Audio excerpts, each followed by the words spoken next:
All right, it is 10 o'clock, so it is July 30th, and welcome to the Easthampton Mayor's COVID-19 virtual town hall.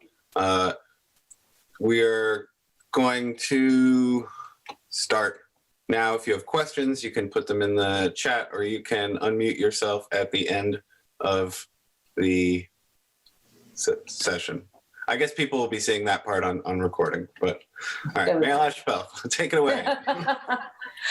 Good morning, Brian, and thank you for everybody who's tuning in, whether that's live or watching the recording.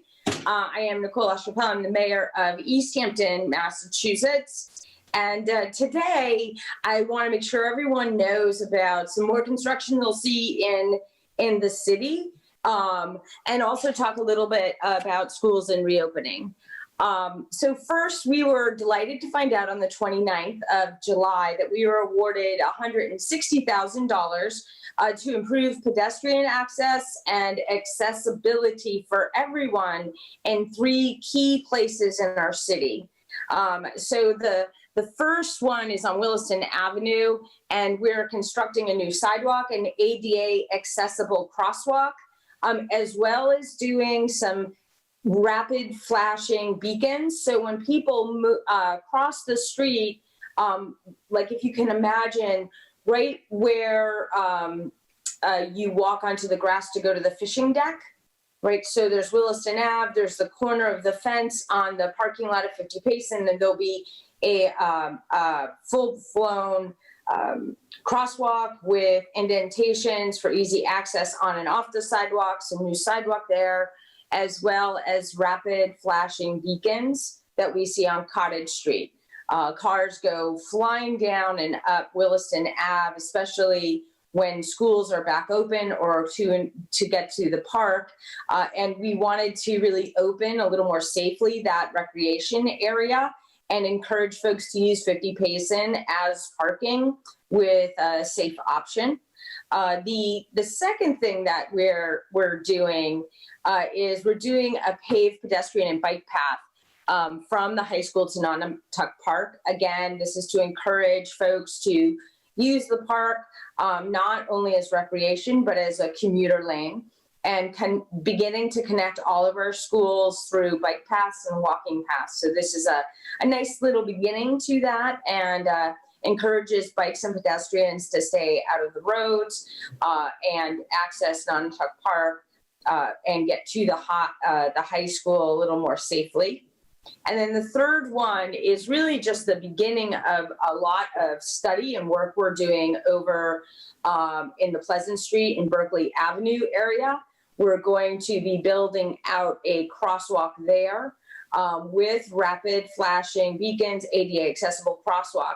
The important part of, or the most important and exciting part of this crosswalk is it's in an area where there's a lot of families and children, folks who are older, where it is a little tricky to get from Berkeley Street and the area of Pleasant Green over Pleasant Street to Millside Park or to the bike path itself.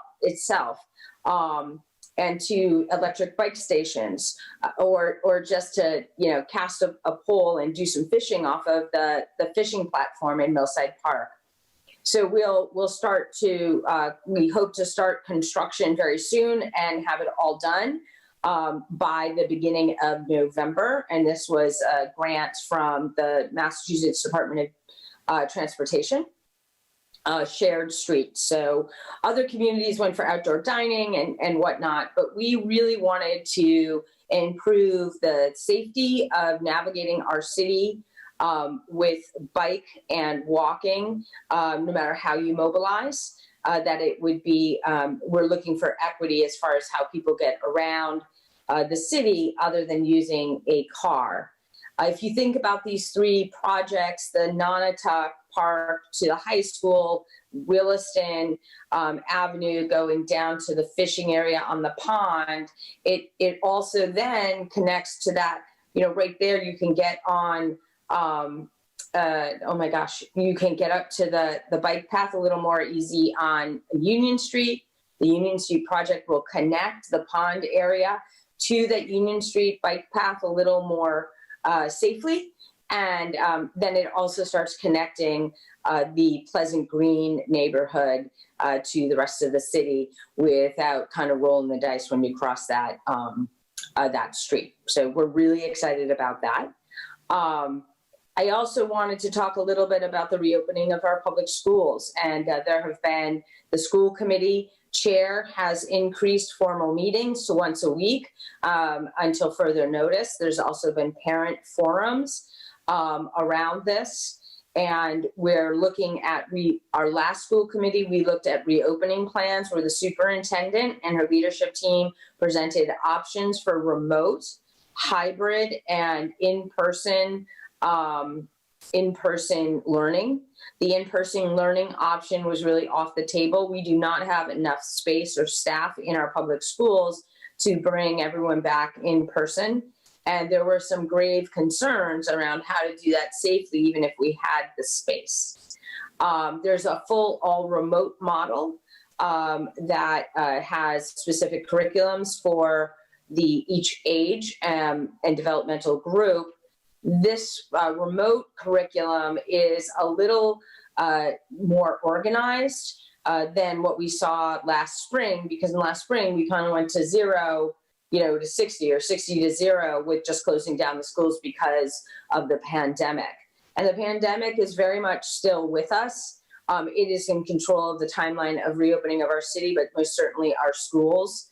And I congratulate the leadership team in the schools district for putting so much effort into all these plans and thinking about details led by our superintendent.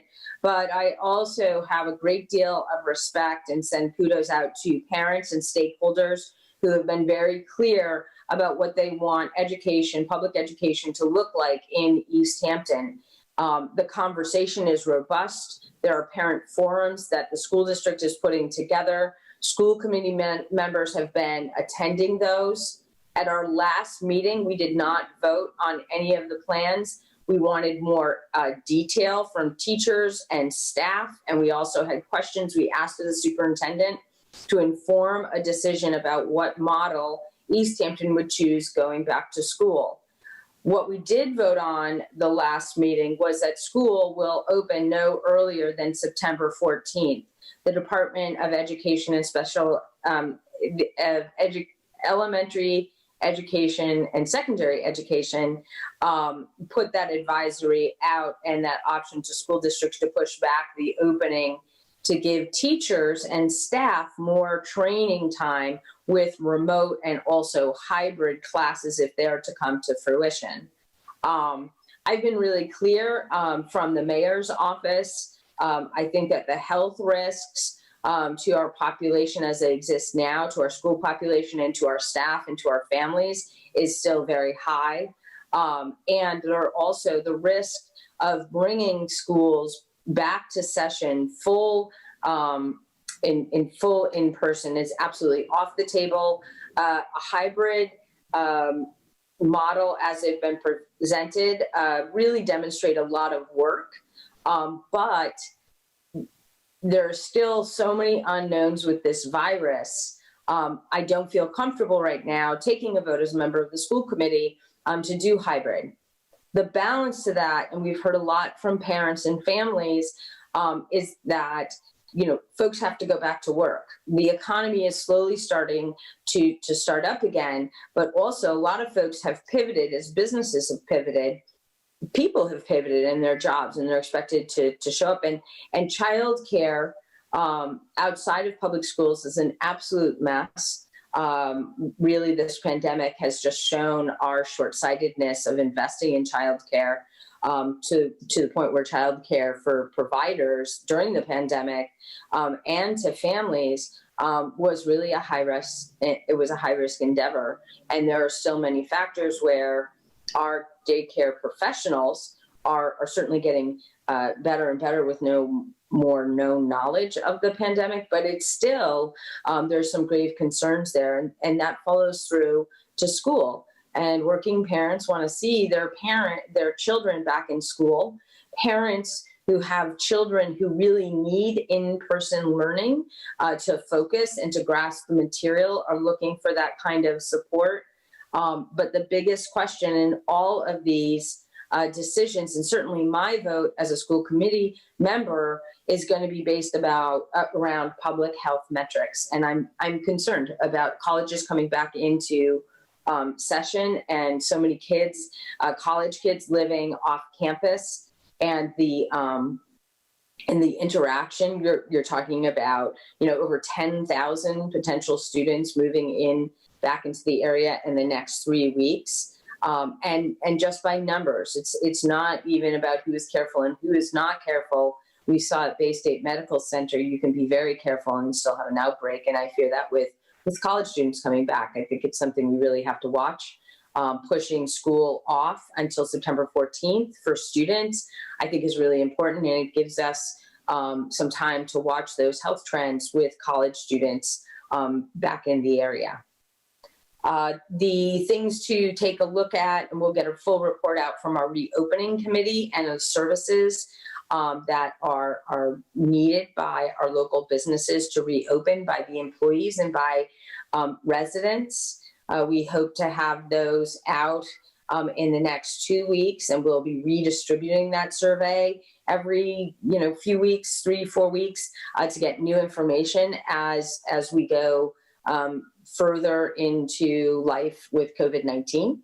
Also, the city was named the lead recipient of $900,000 for micro enterprises. This is a joint grant where the $900,000 will be distributed among Easthampton, Hadley, Southampton, Westhampton, and I feel like I'm forgetting some. South Hadley, Westhampton, Easthampton, Southampton, and I'm missing 2, with no disrespect to those. But that said, right now what we're doing is taking interest forms, so you can fill out, go to the Easthampton Planning Board webpage, easthamptonma.gov/planning, and you will see a big announcement there about this grant, and it'll say interest form. So click on interest form, and fill it out. This does not mean that you are getting money, but we're collecting names and the types of businesses looking for support. So when the official application opens, we are ready to go. We anticipate working through this large block of money and getting it set up to take a little bit, but please know that it's coming. If you have questions, please email planning at easthamptonma.gov. And also, you're welcome to call my office at 413-529-1470 or mayor@easthamptonma.gov. Ryan, do we have any questions in the chat? We it's just us here right now. We got some people who are watching the stream on YouTube. Gotcha. But no questions so far. All right. That's what we were going to have a guest, and there was a schedule mix up, so I apologize for the short content this week. We are starting to broadcast these town halls later in the afternoon, starting next week. Ryan, do we decide on 4 or 5? Last week was 4, so it's 4. just whatever works best for everybody involved. Yeah. So we're going to start it at 4. I'd love some feedback if that's a better time for folks. I'd also love to hear from parents and residents in the communities and students about what they think about school next week. That would be great to hear, and what people have been doing for their summer. And we'll have next week's guest, I believe, is Chuck McCullough from Williston Northampton Schools, which will walk through their reopening plan, which has changed a lot in the last couple of weeks. And I'm sure there'll be more changes before we all sit down together. With that said, I'm going to sign off, Ryan, and get to the rest of the day. I hope everyone is as well as they possibly can. I ask you to cover your nose and cover your mouth, wash your hands and stay apart, and be well. Take care. Bye. Thanks a lot.